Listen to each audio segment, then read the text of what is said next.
Rossi. Gracias, señora presidenta. La verdad que venimos a este debate después de muchos días de intenso trabajo en este Congreso de la Nación. Y me parece que sería sumamente injusto no empezar mi discurso sin palabras de reconocimiento a los dos presidentes de las comisiones, el diputado Agosto y el diputado Cantero Gutiérrez, que llevaron adelante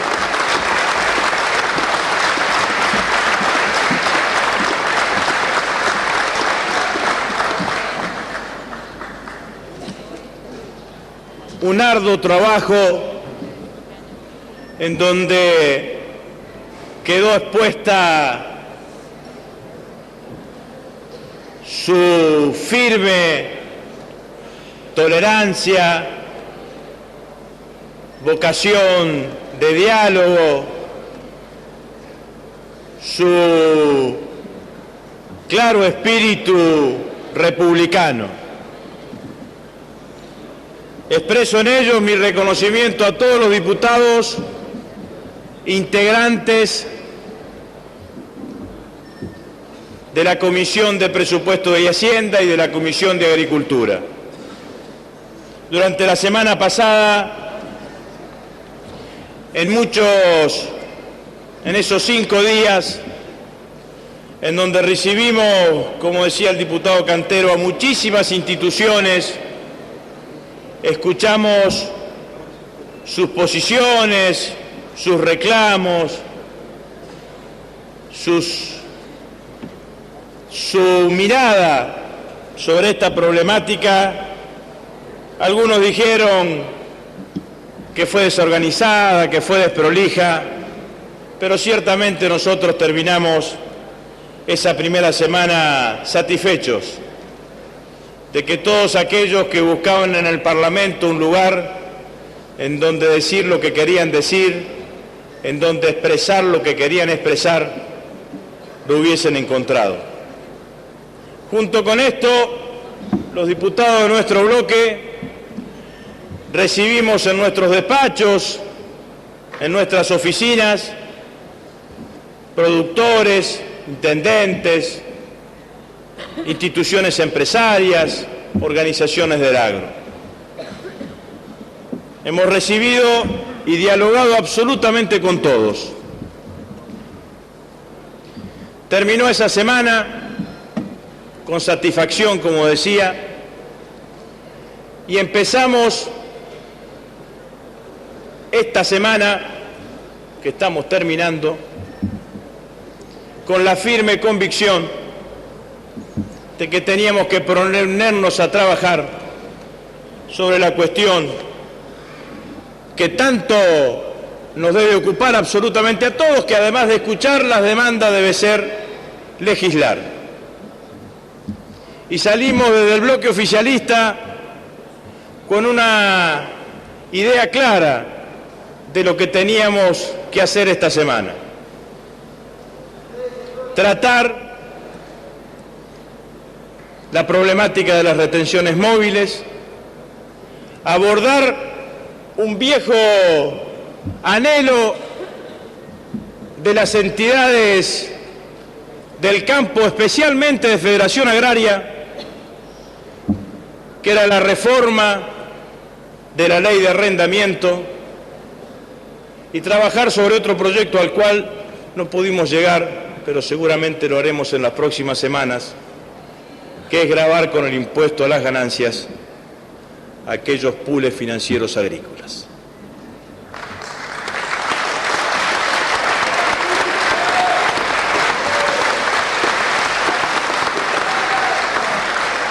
Ese diseño de 3 temáticas conllevaban implícita la mirada que tiene este bloque oficialista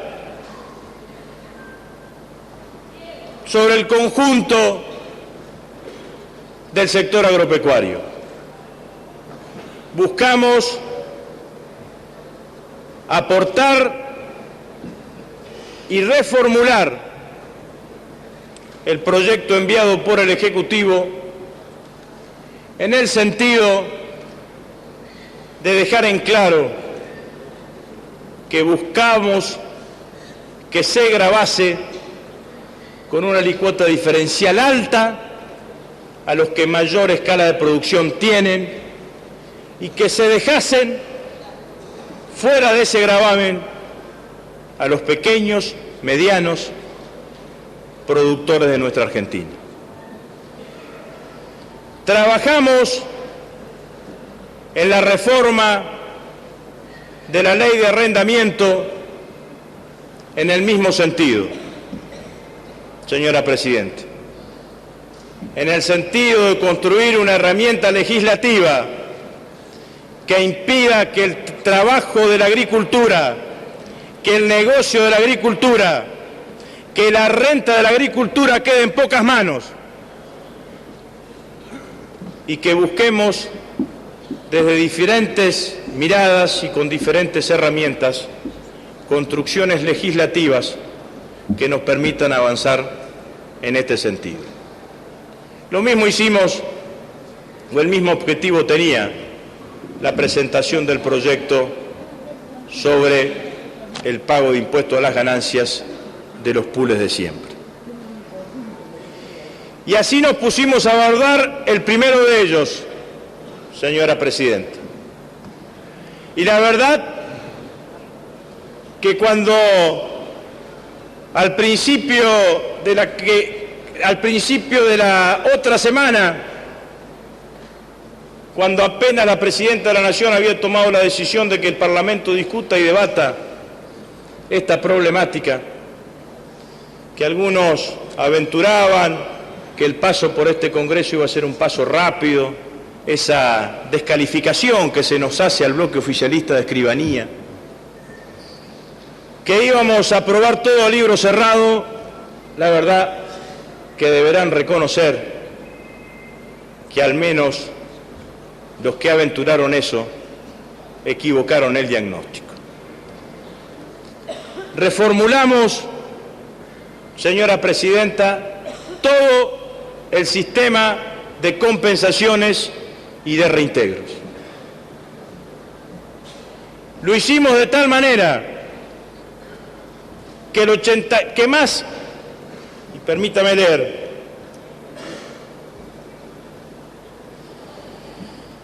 del 85% de nuestros productores van a quedar fuera del alcance de la resolución 125. Segmentamos como se nos pedía, pero hicimos algo más.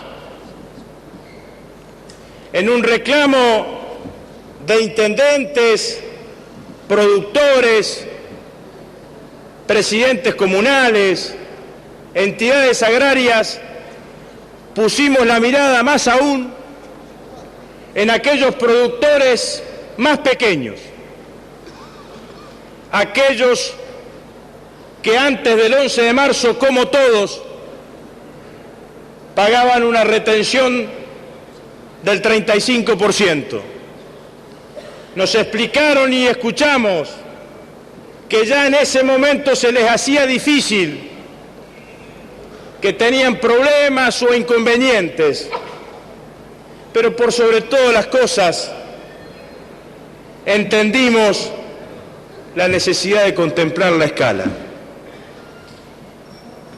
Y hoy, cuando se produzca la discusión en particular, señora Presidente, este bloque va a avanzar en la segmentación que el despacho de comisión tiene.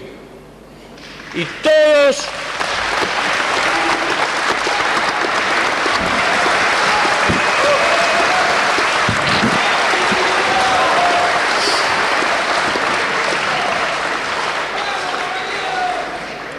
los productores que produzcan entre 0 y 300 toneladas por el sistema de reintegro van a pagar una retención efectiva del 30%, es decir, menos de 5 puntos diferenciales de los que pagaban antes del 10 de marzo.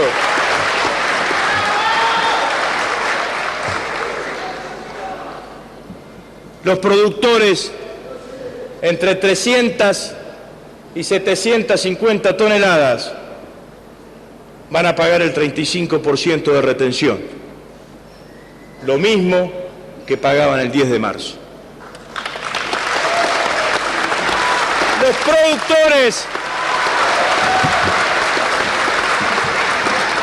productores de hasta 1.500 toneladas van a pagar las primeras 750 toneladas al 35% que existía el 31 de marzo.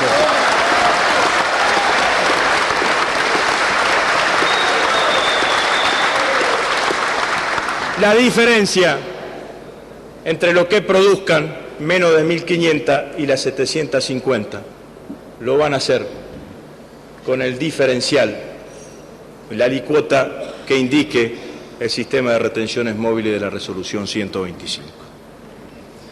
De los requisitos que tenía el sistema de reintegros, que planteaba 7, en su redacción original hemos eliminado 5, quedando solamente como diferencial, como límite y diferenciación importante, el volumen de producción. Hemos mantenido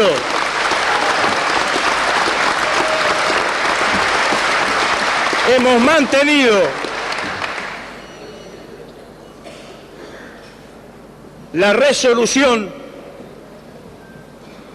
de la compensación por flete a más de 400 kilómetros de los puertos.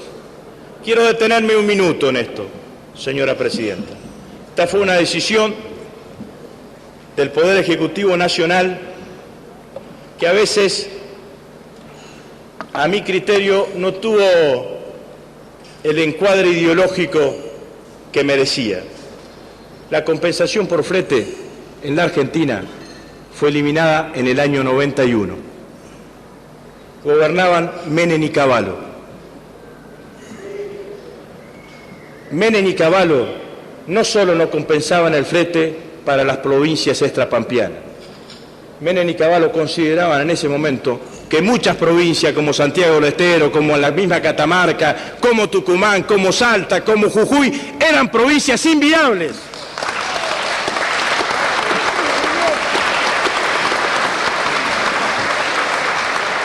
Nosotros no solo no pensamos eso, respetamos la regionalidad, respetamos la idiosincrasia, respetamos el federalismo, gobernamos con sentido federal y tomamos medidas con sentido federal.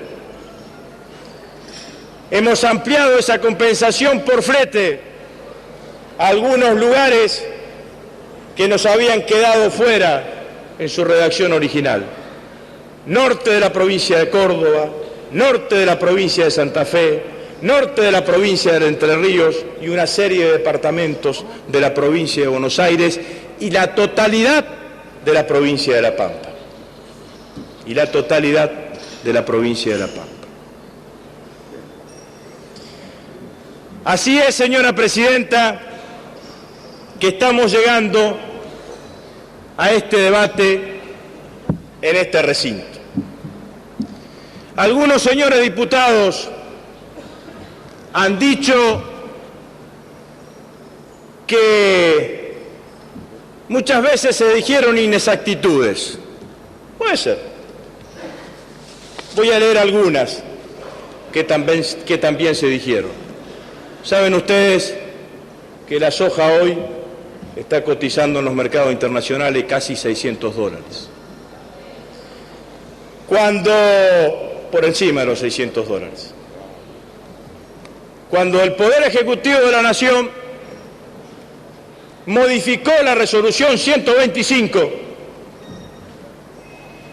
para contemplar la demanda de los mercados a términos, para resolverlo aquellos efectos no deseados, para entender que había que introducir alguna modificación que traiga una mayor tranquilidad a todos los operadores del sistema, la resolución 125 se modificó con un aplanamiento de la curva a partir de las 600 toneladas. ¿Qué significa el aplanamiento de los $600? ¿Qué significa el aplanamiento de la curva? Que el nivel de retención no sigue creciendo en el mismo incremento hasta que venía creciendo hasta los $600.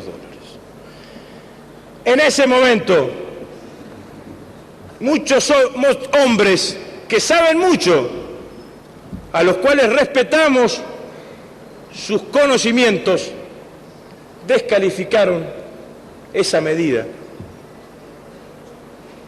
porque decían que en realidad era una medida tomada casi sin ningún tipo de efecto. Aventuraban a fines de mayo de este año que esta medida no tenía ningún efecto concreto porque la soja nunca iba a llegar a $600.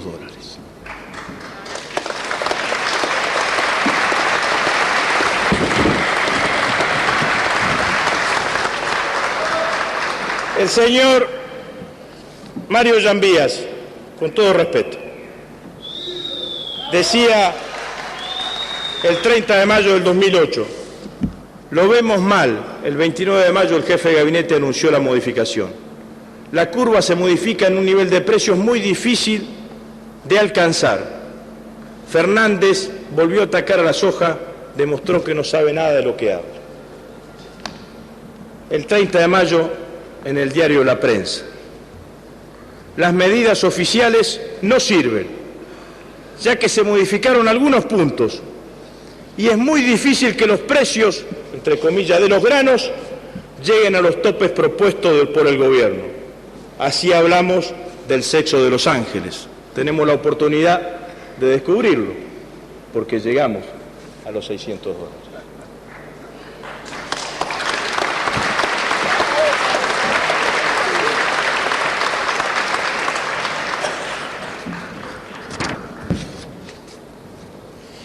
Hay algunos otros comentarios que se hicieron en esa época que la verdad que llevarían y me insumirían más el tiempo que me falta para concluir, señora presidenta. Pero la verdad es que si hay alguna alegría que nosotros hoy tenemos por sobre todas las cosas,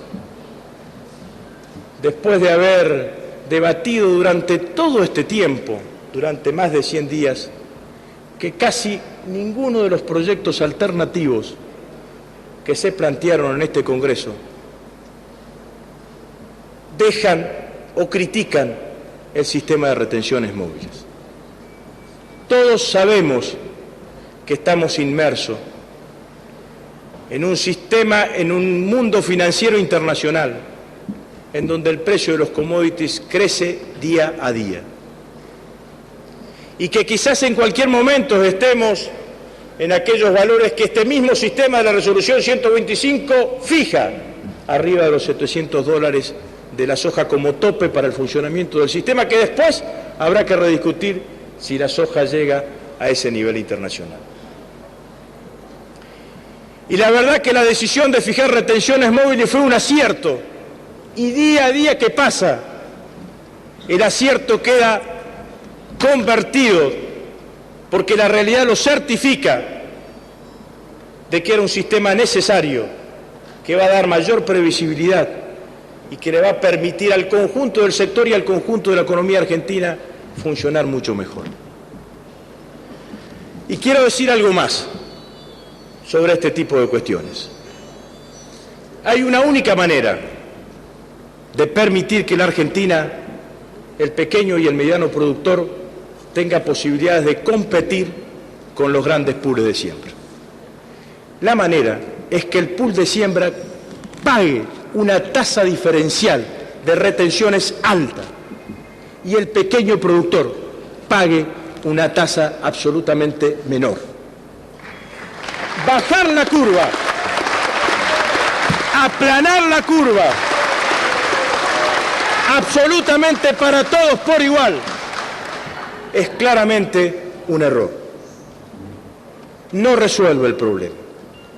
El problema para el futuro, para aquella frase que la Federación Agraria utiliza muchas veces, una agricultura con agricultores, se resuelve castigando mucho a los que más tienen y a los que mayores posibilidades de aportar tienen, y castigando menos a los que menos tienen y más posibilidades de apoyo exigen del gobierno nacional.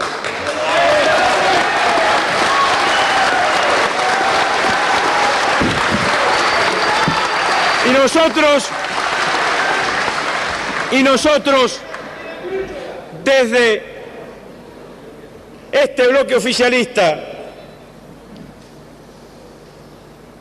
desde las políticas que se han emanado durante todo este tiempo de nuestro gobierno nacional, desde la convicción de resolver cada una de las problemáticas que afectan al sector agropecuario, porque no me quiero olvidar de destacar el acuerdo que la señora Presidenta de la Nación firmó con el sector lácteo y con la Mesa Lechera Nacional, aumentando y utilizando el mismo mecanismo de segmentación el precio que recibe cada productor a la salida del tambo.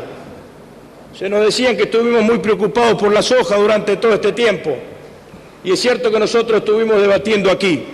Mientras nosotros debatíamos aquí, en el Gobierno Nacional, la señora Presidenta de la Nación firmaba este acuerdo tan importante para el sector agropecuario y tan importante específicamente para el sector lácteo. Estamos contentos con lo que hizo este Congreso estos 2 meses, estas 2 semanas. Estamos contentos con el despacho que desde el oficialismo venimos a ofrecerle hoy acá a todos los diputados. Lamentamos profundamente no haber podido conciliar y haber tenido un despacho de consenso con una mayor cantidad de bloques para hacer que este proyecto tenga mayor fortaleza, si se quiere. Lo intentamos, saben muchísimos de los diputados acá presentes que lo intentamos con toda nuestra fuerza. Sé también que muchos pusieron, muchísimos de ellos, para así llegar, para poder concretarlo. Pues no pudo ser. No hay que preocuparse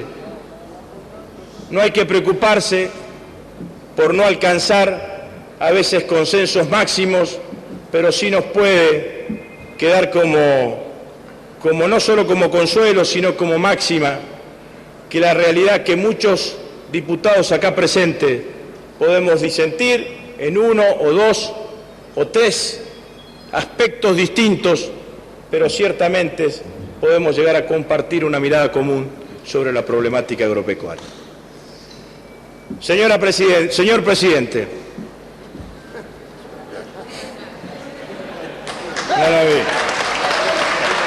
no lo vi. Le pido disculpas. Nos quedan todavía largas horas de debate. Cada uno podrá escuchar y podrá decir su palabra. Así como le hicimos este aporte que yo acabo de anunciar al despacho que la mayoría obtuvo en el día de ayer, estamos dispuestos a seguir escuchando aportes de cada uno de los bloques que crean que tienen algo para mejorar nuestra propuesta. Así trabajamos durante todo este tiempo. Si los aportes no son lo suficientemente compartidos o las miradas distintas siguen prevaleciendo, este espíritu de consenso, de búsqueda de diálogo, de armonía que logramos construir en el Parlamento estas 2 semanas, nosotros vamos a tratar de seguir defendiéndolo. De la misma manera vamos a defender con todas nuestras fuerzas, con toda nuestra convicción, la tarea y el trabajo que hace la señora Presidenta de la Nación. Entre otras cosas,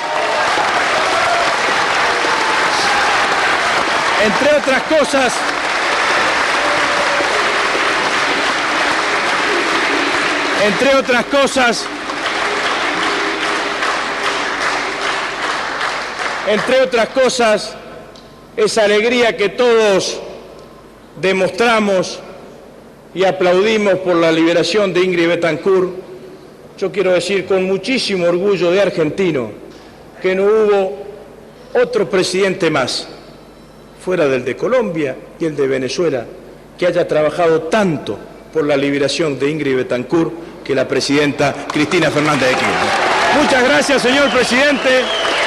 Nuestro bloque va a estar presente durante todo el desarrollo de la sesión para seguir dando el debate correspondiente. Muchas gracias.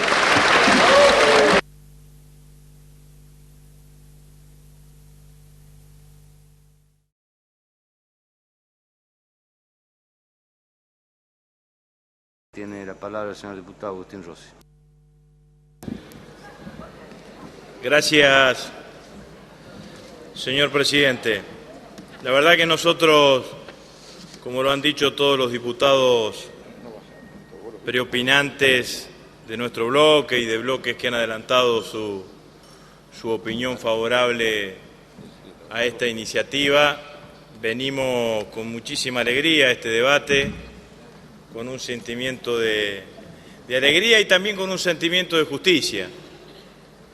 Personalmente creo que esta seguramente es una de las medidas estructurales trascendentes que ha tomado la gestión, incluyo los 4 años y medio de Néstor Kirchner y este año de gestión de la presidenta Cristina Fernández de Kirchner. Me parece que a esta altura de la cuestión hay una cantidad de cosas que se fueron asentando y fueron calificando casi solas sobre los distintos temas que se habían planteado en el debate durante todas estas semanas. Yo quiero precisar simplemente alguna de ellas. He escuchado de algunos legisladores hablar sobre la supuesta falta de constitucionalidad, falta de apego institucional de esta medida que estamos sancionando. Yo quiero leer simplemente uno de los incisos en donde la Constitución Nacional reglamenta las funciones que tiene el Parlamento argentino. Artículo 75, inciso 23 de la Constitución Nacional dice: legislar y promover medidas de acción positiva que garanticen la igualdad real de oportunidades y de trato y el pleno goce y ejercicio de los derechos reconocidos por esta Constitución y por los tratados internacionales vigentes sobre derechos humanos, en particular respecto de los niños, las mujeres, los ancianos y las personas con discapacidad. La verdad que cualquier iniciativa que tenga que ver con alguno de estos aspectos que están descritos en el artículo 75, inciso 23 de la Constitución Nacional, encuadra perfectamente dentro de la categoría de constitucional. Se ha hablado, y me parece que sintéticamente uno tiene que rescatarlo, aunque sea con un pantallazo, de la perversidad del sistema, más allá de quién lo hizo y de quién no hizo nada para cambiarlo posteriormente, del sistema de capitalización que se instauró en este país a partir del año 94. Por algo lo tienen tan pocos países del mundo. Un sistema en el cual los activos aportaban a los privados, el Estado se quedaba con los pasivos. Como no tenía ingresos, generaba déficit. El déficit lo saldaba tomando deuda. Esa deuda era pedida al sistema de capitalización. El sistema de capitalización cobraba intereses por esa deuda que terminábamos pagando la totalidad de todos los argentinos nuevamente por el sistema de impuestos. Perversísimo para cualquier Estado, para este gobierno y para los que vendrán. Entonces, la sola eliminación de este sistema perverso, es una buena noticia. Es una buena noticia para poder empezar a planificar un país con todos los elementos, con todos los instrumentos y con todos los recursos que el país mismo pueda generar. Nos prestaban a nosotros, al Estado argentino, la plata misma de los argentinos y nos cobraban intereses. La verdad, que además de perverso, seguir sosteniéndolo era de una gran tontería y una gran estupidez. El segundo elemento que yo quiero decir es alrededor del tema del objeto y del sujeto social a defender, que es de lo que menos se ha hablado en esta larga tarde-noche en este recinto. Y yo creo que no se habla porque en realidad es de los elementos más contundentes que uno puede encontrar al momento de definir que finalice este sistema que tiene 14 años de vigencia en la Argentina.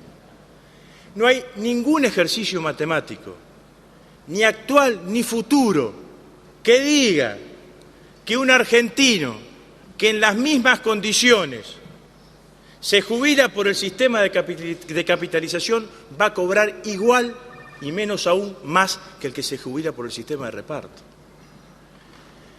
Todos, y cuanto más ganan, más es la diferencia. Los que se jubilan por el sistema de capitalización cobran entre un 25 y un 30% menos de los que cobran por el sistema de reparto. Y quiero decir algo más, que me parece que también tenemos que tener en cuenta porque es intrínseco a la perversidad que tenía el sistema. Este mes, se cumple, se recuerda el Día de la No Violencia contra la Mujer. Este sistema de capitalización obligaba a que las mujeres en igualdad de condiciones cobraban menos que los hombres en igualdad de condiciones. Porque el monto que se acumulaba se dividía por una cantidad de años superior, porque la expectativa de vida de la mujer es mayor a la del hombre. La verdad que es otro elemento de tal contundencia que bastaría solamente ese como para tirar y terminar con este sistema. El sistema de capitalización, la idea de fomentar el mercado de capitales, éxito bastante cuestionable o bastante poco verificable en todos estos años en la Argentina. No es esta la primer crisis del mercado de capitales desde que el sistema de capitalización está vigente. Tuvimos el tequila y dijeron exactamente lo mismo. Tuvimos la devaluación de Brasil y dijeron exactamente lo mismo que están diciendo ahora. Tenemos que esperar, el mercado se va a recuperar y así se van a recuperar los ahorros de los trabajadores. Y por cierto, nada de eso pasó. Mire, señor presidente, le voy a leer una transcripción de un reportaje de un dirigente que no es del oficialismo, en el programa Dos Voces, el 17 de septiembre del 2008. Dice así: el último dato para que entendamos la dimensión de lo que está pasando, Marcelo, se refiere al periodista Marcelo Bonelli. En el último año los ahorros de los futuros jubilados en la Argentina, vale decir, los recursos de la AFJP han perdido más de un 20% de su valor en términos reales. Entonces esto es un problema que ya nos toca y que a mí me gustaría ver a nuestras autoridades resolviéndolo, no peleándose dialécticamente con el resto del mundo. Esto lo decía Alfonso Prat Gay, 17 de septiembre del año 2008. Hace 2 meses, lo decía, hace 2 meses, después te lo digo, hace 2 meses decía esto en el programa de televisión al cual hacía referencia. Entonces, me parece que estamos dando respuesta a ese pedido de un dirigente Por favor, de la señores oposición. diputados. Por favor, señores diputados. ¿Se puede decir que se calle? Yo no la interrumpí mientras estaba Eso estoy hablando. diciendo, por favor, señores diputados. Continúe, diputado Rossi. Sí, señor presidente. Se habló también de los controles. Y siempre es, para poner las cosas en su verdadera dimensión, hay que saber o precisar qué controles hay ahora y qué controles va a haber en el momento que estos fondos pasen al Estado. Porque los controles que hoy tiene, los fondos que están dentro de la administradora de las AFJP, tienen los controles normativos u operativos que exclusivamente realiza la Superintendencia de FJP. A partir de que los fondos pasen al Estado, los controles que van a tener son 2 que incluimos nosotros en la ley. Uno que ya venía en el mensaje del Poder Ejecutivo, que es la constitución de la Comisión Bicameral, que yo he visto subestimada, subalternizada por algunos legisladores opositores, pero la verdad que es una comisión bicameral con un destino específico que es de control de los fondos de la Seguridad Social.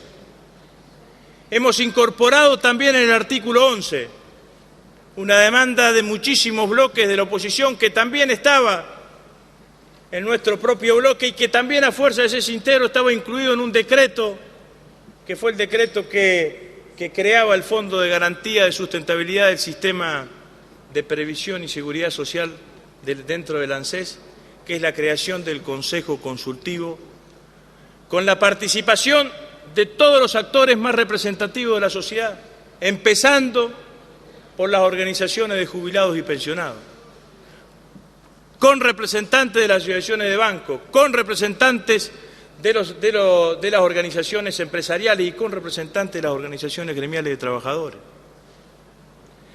A todo esto, como están dentro del Estado, van a tener los controles de todos los fondos, que tienen todos los fondos que circulan por el Estado, el control interno de la SIGEN y el control externo de la Auditoría General de la Nación, que como todos ustedes saben, está presidida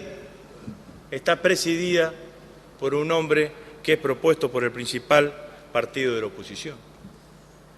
Entonces me parece, señor presidente, que estamos dando vuelta la página de una historia que ha traído un gran perjuicio al conjunto del Estado argentino, que ha traído un perjuicio enorme a los jubilados, a los de reparto y a los de capitalización, porque los de capitalización hubiesen cobrado más si hubiesen estado en reparto, y los de reparto estuvieron condenados muchos años al no aumento de las jubilaciones, entre otras cosas porque el sistema de reparto estaba absolutamente desfinanciado.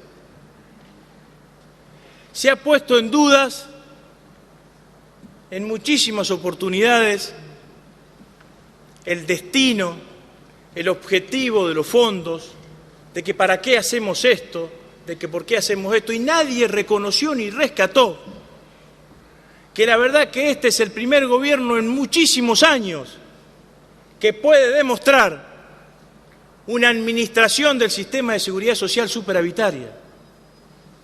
Nosotros no tenemos una ANSES deficitaria y salimos a buscar fondos de otro lado. La verdad que tenemos una ANSES superavitaria. Y la verdad que además de estar produciendo la unificación del sistema previsional dentro del Estado argentino, con un profundo criterio de solidaridad y distributivo, lo que estamos haciendo efectivamente es rescatar a todos aquellos jubilados que están dentro del sistema de capitalización, a todos aquellos trabajadores que están dentro del sistema de capitalización, que si no tomamos medidas, que si no hacemos nada, van a ir perdiendo cada día más sus ingresos y cada día van a seguir perdiendo sus expectativas de tener una jubilación digna y una jubilación acorde al esfuerzo que han hecho. Y la verdad que todo esto que hemos dicho ha sucedido porque durante años el esfuerzo que hicieron los trabajadores dentro del sistema de capitalización se ha visto absolutamente menguado por las enormes comisiones que han cobrado cada una de estas empresas. Porque además de las comisiones que han cobrado, en un momento a los afiliados del sistema de capitalización se le bajó los aportes del 11 al 5 y después se subió del 5 al 7. Entonces, la situación de desfinanciamiento de aquellos afiliados al sistema de capitalización, comparándolos con el sistema de reparto, es notoria y es lo que no permite que ningún cálculo, ningún ejercicio matemático sobre jubilaciones en el mismo momento y en las mismas condiciones, den condiciones ventajosas para el sistema de capitalización. Se perdió el tiempo y se preguntó por el tiempo. Seamos honestos también en nosotros mismos. La permanencia de una discusión en el tiempo no es inocua. No es que la permanencia en el tiempo es indistinta. ¿O no vimos lo que hicieron los muchachos apenas se enteraron de que podía salir y unificarse y terminarse con el sistema de capitalización? ¿No vimos lo que hicieron? ¿No vimos cómo tuvo que intervenir el Estado argentino a través del Banco Central para frenar la salida de dólares? Y eso no es inocuo. Pero además quiero decir otra cosa. La semana pasada estuvimos 3 días analizando esta iniciativa en las comisiones conjuntas de Presupuesto y Previsión y Seguridad Social. Y salvo el titular de la Unión de AFJP, no hubo nadie, ni un economista, ni un académico, ni un dirigente social, ni un dirigente gremial, ni un dirigente empresario que venga al Honorable Congreso de la Nación a defender la vigencia del sistema de capitalización. Todos los que pasaron abogando por el sistema público y por la unificación del sistema previsional argentino. Y lo hicieron algunos actores que, por ejemplo, cuando se trató la movilidad, estaban en contra, como es el presidente de la Asociación de Abogados Previsionalistas, el doctor Jáuregui, como es el Ombudsman de la tercera edad, Eugenio Semino. Pero también todas las organizaciones de jubilados se manifestaron a favor. Pero también las organizaciones del mundo del trabajo, la CGT, la CTA, expresó su opinión favorable. Entonces, la verdad es que si es por debate serio, debate responsable, intercambio de ideas, no propusieron a nadie para que venga a fijar una postura distinta.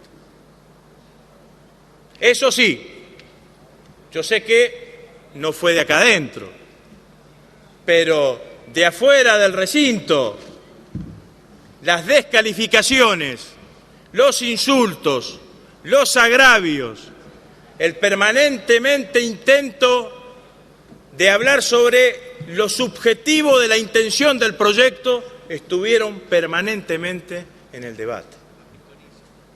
Y la verdad es que nosotros hicimos todo un esfuerzo, quizás porque las cosas son como son, pero que hicimos todo un esfuerzo para tratar de no entrar en un debate estéril que descalifique, y tratamos siempre de ir llevando el debate sobre la cuestión de fondo, sobre lo que nosotros creemos que es y por qué estamos haciendo y llevando adelante esta iniciativa. Se habló también de la premura. Yo quiero, sintéticamente, para recordar algunas de las cosas que ha hecho este Parlamento para calificar a este debate como premura. Mire, señor presidente, el 23 de marzo del 2001 entró en este Parlamento el expediente 1183D del 2001. Era la ley que le daba superpoderes a Cavallo. Fue girado a asuntos constitucionales y a presupuesto y Hacienda. No tuvo trámite en comisión. Se pidió una sesión especial y a los 2 días, el 25 de marzo. Se constituyó la Cámara en comisión para tratar esta ley, sin despacho de comisión, presidente. Y se inició el tratamiento que duró hasta el 27 de marzo. Pasó al Senado de la Nación. Se trató sobre tablas y casi sin debate en la comisión el 28 de marzo, día que fue sancionado el proyecto. Apenas 5 días después de su ingreso al Congreso, con 2 sesiones especiales y sin tratamiento en comisión, se aprobaron los superpoderes a Cavallo. La verdad que después de estas cosas, querer impugnar este debate, este tratamiento,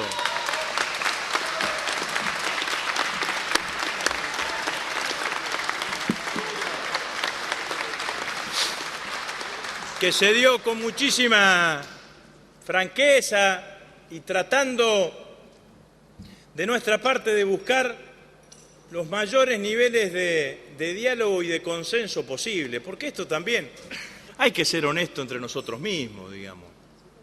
El consenso no es una obligación exclusiva del oficialismo. Yo entiendo que el oficialismo tiene las responsabilidades mayoradas, por decirlo de alguna manera, por ser oficialismo, y tiene que dar siempre los primeros pasos. Pero cuando uno va y siempre rebota como la pelota en el frontón, ya no es responsabilidad exclusivamente nuestra. Abordamos los niveles de consenso en la medida que tuvimos las posibilidades de hacerlo, pero tenemos la conciencia tranquila que como bloque oficialista y el Ejecutivo y el Poder Ejecutivo Nacional trató de flexibilizar y de ir buscando de qué manera se avanzase sobre líneas de acción comunes para que el proyecto tuviese y el despacho tuviese el mayor nivel de consenso. Después vio cómo son ustedes esas cosas. Un día parecía que hicimos muchísimas modificaciones y al otro día parecía que las modificaciones no servían para nada, pero bueno, ya no es responsabilidad de nosotros estas cosas que suceden o estas interpretaciones que hacen algunos sobre este tipo de cuestiones. Señor presidente, lo digo personalmente y creo interpretar el pensamiento y el sentir de todos los miembros de nuestro bloque. Para nosotros esta es una de las leyes más importantes, más trascendentes que hemos tratado en estos últimos años en este Parlamento de la Nación. Lo hemos hecho como lo hacemos siempre y quizás tratando de cuidar la totalidad de los detalles para que sea un tratamiento transparente, austero, tratando de no apelar a ningún tipo de descalificación, de defender con convicción las cosas que nosotros creemos y de saber, y sobre todo con la tranquilidad política y la tranquilidad de conciencia, que si hay un aspecto en estos 5 años y medio de gestión, primero de Néstor Kirchner y ahora de Cristina Fernández de Kirchner, en donde la política y la gestión del gobierno siempre fue increscento, siempre fue por más, fue la política previsional. Empezamos generando empleo y tratando de que con la generación de empleo pudiese haber empleo en blanco y saneando las finanzas del sistema de previsión social.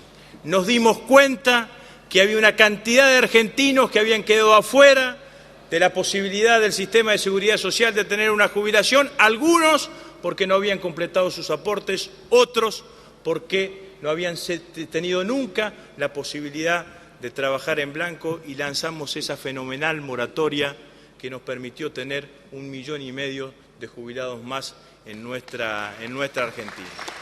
Sabíamos que teníamos pendiente la movilidad previsional y la tratamos hace un mes anterior aquí en esta Cámara y dimos sanción a la movilidad previsional. Antes de la movilidad previsional hicimos 13 aumentos de la jubilación mínima, que aumentó un 360%, y la jubilación media alrededor de un 150% en la Argentina. La verdad que si alguna cosa nosotros podemos defender con absoluta tranquilidad de conciencia, con absoluto orgullo por todo lo que ha hecho nuestro gobierno, es lo que ha hecho por el sistema previsional. Hoy venimos a dar vuelta una página más, una puerta más, de las más importantes, porque esta medida es ciertamente estructural. Seguramente, como siempre decimos, quedarán cosas para hacer, para seguir mejorando, pero esta, créame, señor presidente, créanme, señores diputados,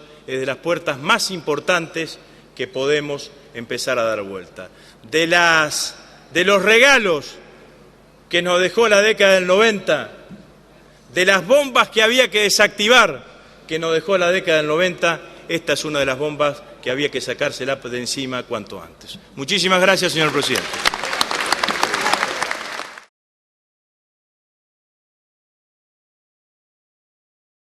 La palabra el señor diputado Agustín Rossi.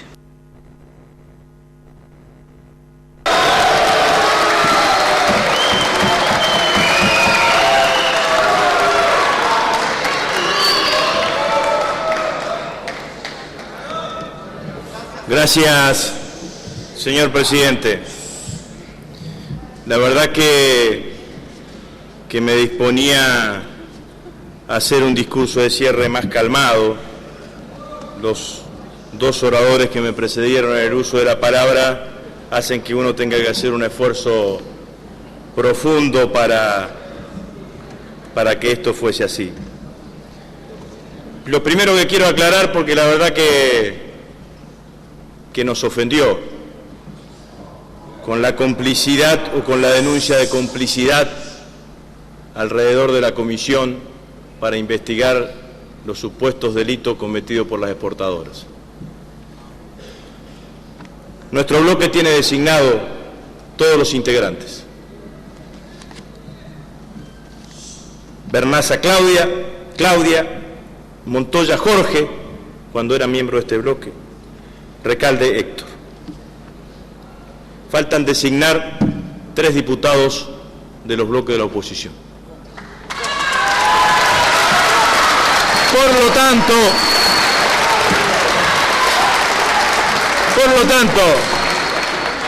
lo tanto, lo quiero decir con absoluta claridad, yo no pongo en duda la honestidad de ningún diputado de la oposición.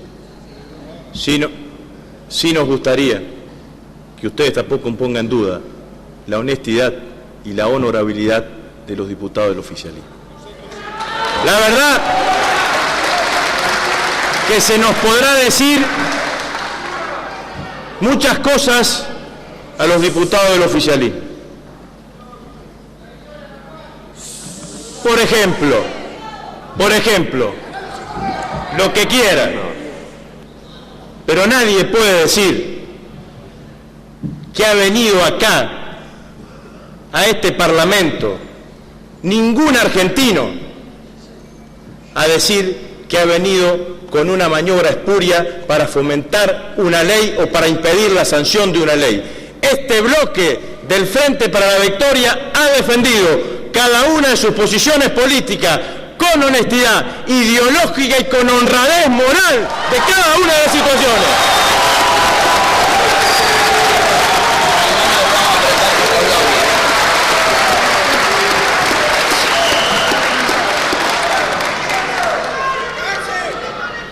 Quiero hablar, por favor, las barras.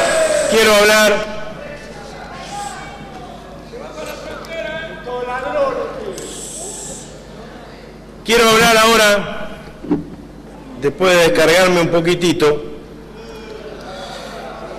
de lo que es el despacho de comisión que estamos tratando hoy.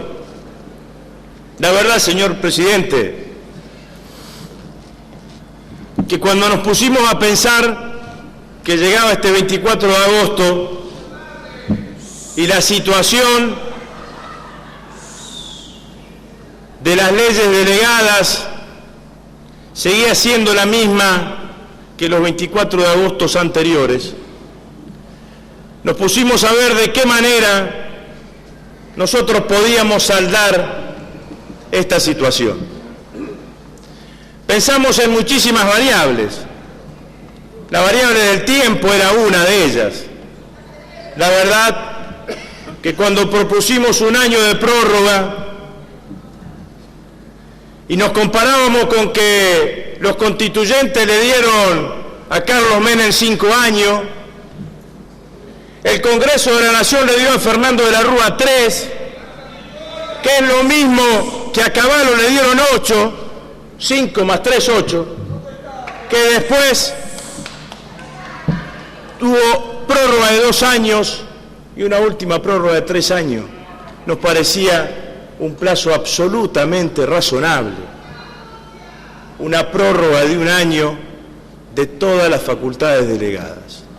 No estábamos inventando nada nuevo, no es que estábamos dándole al Poder Ejecutivo nuevas atribuciones, estábamos manteniendo las mismas, las que estuvo Menem, las que tuvo de la Rúa, las que tuvo el doctor Duhalde, absolutamente las mismas.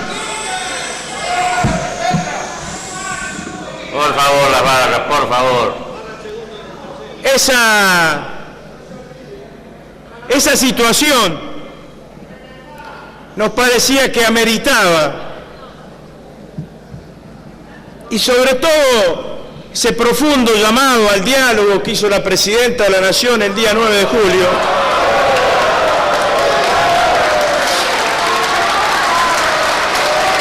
nos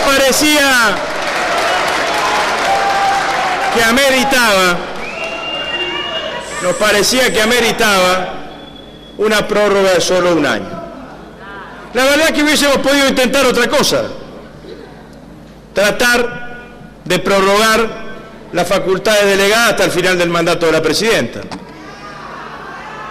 La verdad que podríamos haber buscado o jugar esa alternativa. No, nos parecía que a los fines de buscar un consenso, a los fines de encontrar un punto de acuerdo, el plazo mínimo de 1 año era un plazo absolutamente razonable. Lo segundo que nos planteamos era que no queríamos llegar al 24 de agosto del año que viene y estar de vuelta en la misma situación. No queríamos encontrarnos de vueltas no sabiendo a ciencia cierta cuáles eran esas facultades, qué efectos tenían.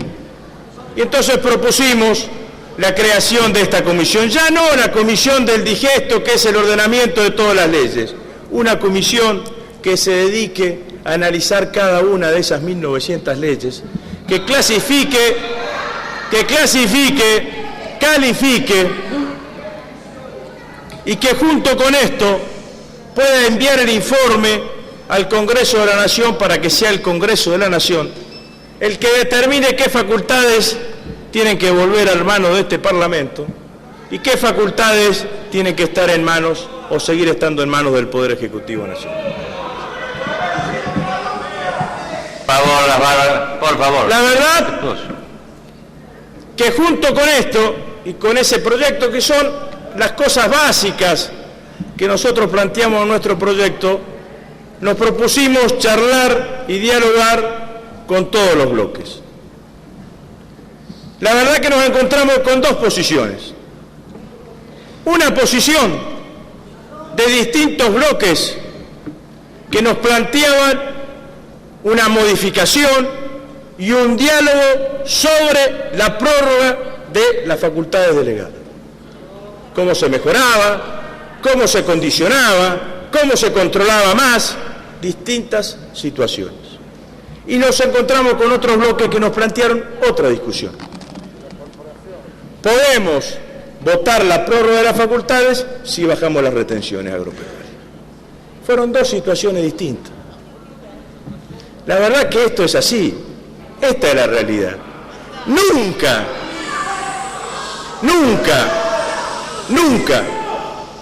la prórroga de facultades delegadas contó con este marco.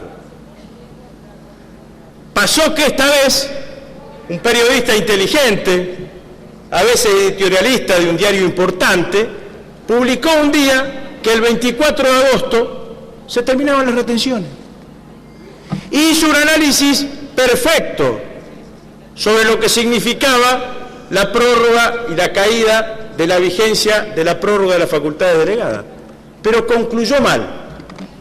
Dijo que junto con la caída de la prórroga caían los efectos y los actos administrativos que se hubiesen tomado en el uso de estas facultades delegadas. Entonces empezó a generar este debate. La oposición cambió su estrategia. La oposición que legítimamente, después del debate de la resolución 125, quiere bajar las retenciones, dejó de pedir sesiones especiales para tratar de juntar el número para bajar las retenciones y enfocó toda su estrategia en el debate alrededor de la prórroga de las facultades delegadas.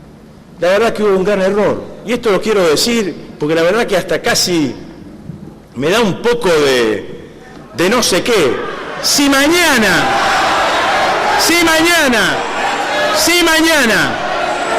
el 24 de agosto, no se prorrogan las facultades delegadas, el 25 de agosto la retención de las hojas sigue siendo el 35%. Y para bajarla,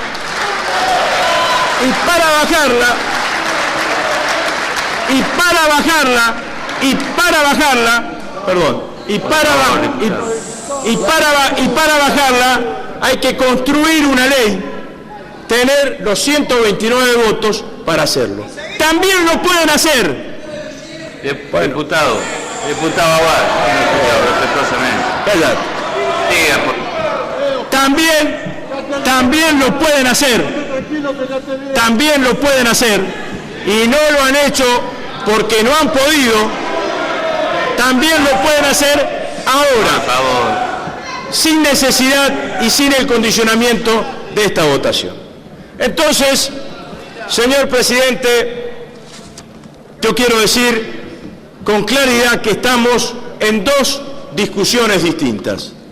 Nosotros hoy estamos prorrogando las facultades delegadas por un año.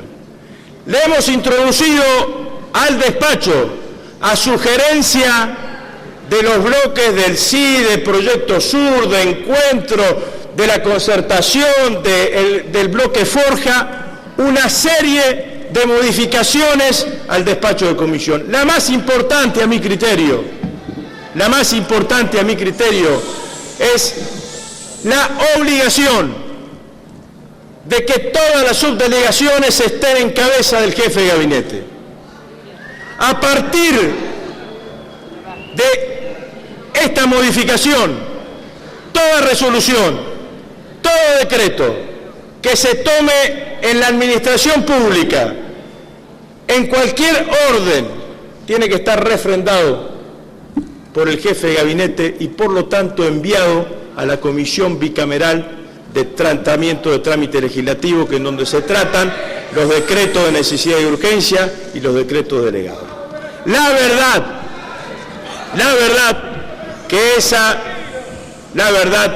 que esa modificación es una modificación sustancial que seguramente va a ir en el sentido de la mejora de la calidad institucional.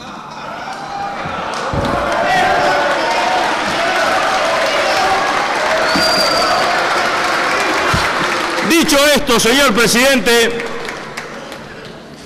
y tratando de como pude de justificar y de argumentar alrededor de lo que estamos votando hoy, voy a tratar de hacer algunas argumentaciones de tipo político.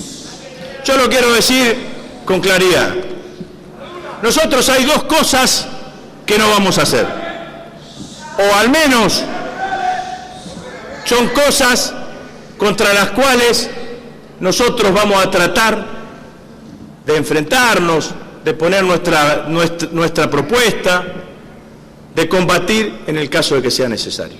Lo primero que no vamos a hacer es dejar a nuestro gobierno sin superávit fiscal primario. Lo quiero decir con absoluta claridad. Es mentira, es absolutamente mentira que en un país como la Argentina, con déficit fiscal, se pueda garantizar crecimiento económico. Las veces que en la Argentina hubo déficit fiscal, los que gobernaban terminaron chocando este país. Con déficit fiscal fuimos a la hiperinflación, con déficit fiscal fuimos al hiperendeudamiento. El hiperendeudamiento nos llevó el 2001 y no es solamente el pasado. Hace 10 días, el lunes pasado, pagamos 2.600 millones de dólares del Boden 2012. Eso es lo devengado producto del corralito del año 2001.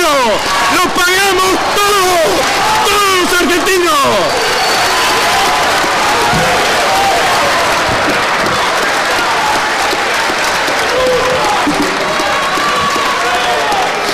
Entonces, el pasado no es gratis.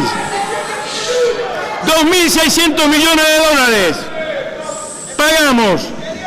Todos estaban preocupados para saber de dónde salía la plata. Y la verdad que lo que había que estar preocupado es ver quién generó esa decisión macroeconómica desacertada que llevó a la Argentina a esa situación. Y la verdad que tener superávit fiscal no es beneficioso para el gobierno solamente, es beneficioso para el conjunto de la economía argentina. Porque la economía argentina, con fortaleza y con superávit, lo que traslada al conjunto del país, el Estado argentino con superávit, lo que traslada al conjunto del país son variables económicas virtuosas. Porque cuando hay déficit, ese déficit se traslada vía inflación o vía endeudamiento a las provincias. Ese déficit se traslada vía impuestos al sector privado. Ese déficit se traslada vía desocupación y vía recesión a cada uno de los argentinos. Y nosotros no nos van a llevar a dejar a nuestro gobierno con déficit fiscal. Lo decimos acá y lo vamos a seguir diciendo.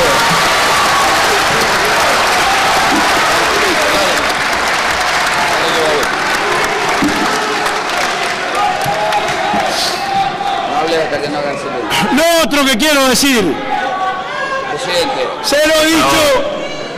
lo he dicho a algunos diputados del oficialismo y de la oposición. Alguien habló de la contradicción principal. Yo voy a decir lo que para mí, diputado nacional, es la contradicción principal.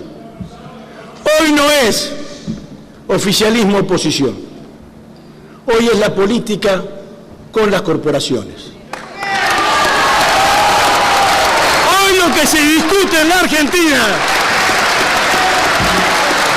es si la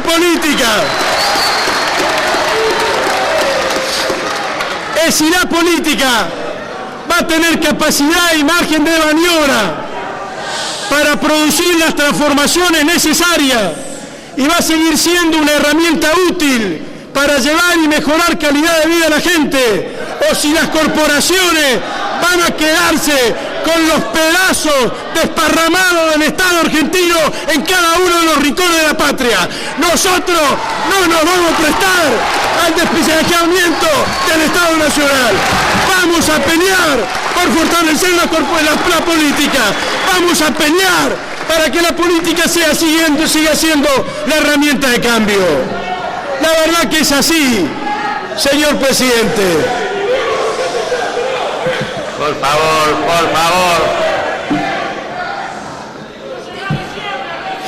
La verdad que es así. Si algo, esta caracterización que algún diputado hizo sobre el expresidente Kirchner es una caracterización errónea. La Argentina en el 2003 no pedía un príncipe. La Argentina en el 2003 pedía un presidente después de la debilidad de la Rúa y el interinato de Duhalde. Y Kirchner le dio a la Argentina un presidente.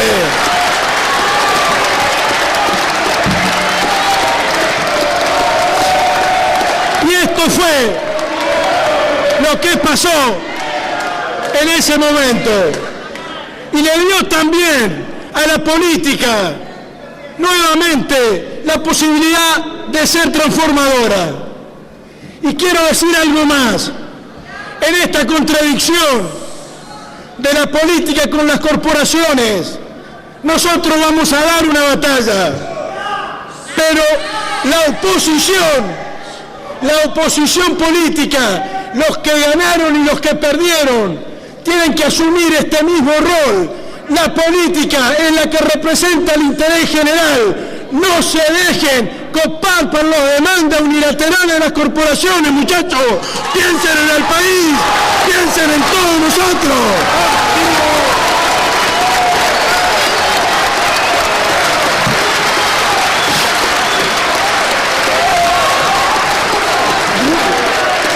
Por eso, señor presidente, termino. Por favor, Navarra, por favor. Termino con dos cosas. Una que no me quiero olvidar.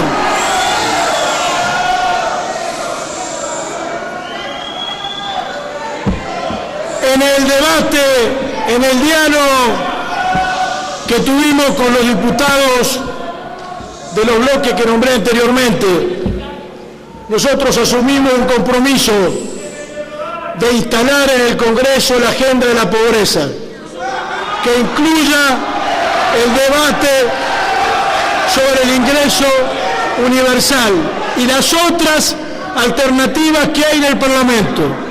En el día de hoy le he pedido al diputado Recalde, presidente de la Comisión de Legislación Laboral, a la diputada Di Tulio, presidenta de la Comisión de Familia, y al diputado Silvestre Begni, presidente de la Comisión de Salud, que unifiquen las distintas iniciativas, que fijen un cronograma de discusión, que fijen y que se empiecen a trabajar en cada uno de esos temas tal cual habíamos asumido el compromiso con los bloques con los cuales estuvimos debatiendo el despacho que estamos poniendo en consideración hoy.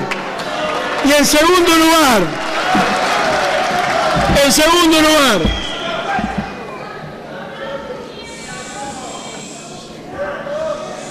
nosotros, junto con todos estos temas, queremos que el conjunto del Congreso de la Nación y el conjunto de los diputados nos acompañen en el debate de uno de los proyectos que para nosotros es de los más trascendentes. Queremos que esta Cámara de Diputados empiece a discutir el proyecto de modificación de la ley de radiodifusión en la Argentina.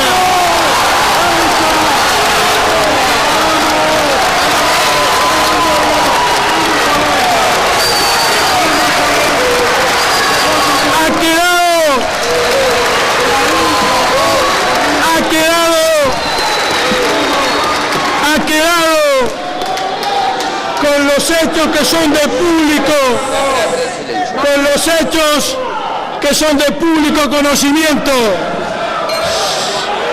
que los monopolios ni las posiciones dominantes, por más importantes que sean, tienen eternidad. Todos tienen fecha de vencimiento. He escuchado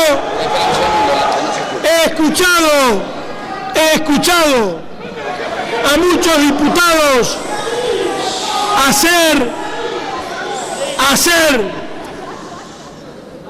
hacer referencias a lo que ha pasado en el fútbol argentino. Yo no quiero decir que para nosotros esto tiene dos reflexiones. En primer lugar, se puede terminar con las posiciones dominantes y los monopolios. En segundo lugar, va a ser un día de fiesta para todos aquellos argentinos que para ver un partido de fútbol tenían que amucharse en un bar para ver un espectáculo deportivo. Para nosotros, que la democracia llegue al fútbol y llegue a cada uno de los lugares, es un hecho trascendente. Y termino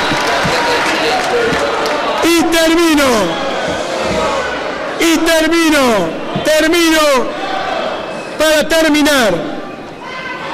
Cuando discutamos la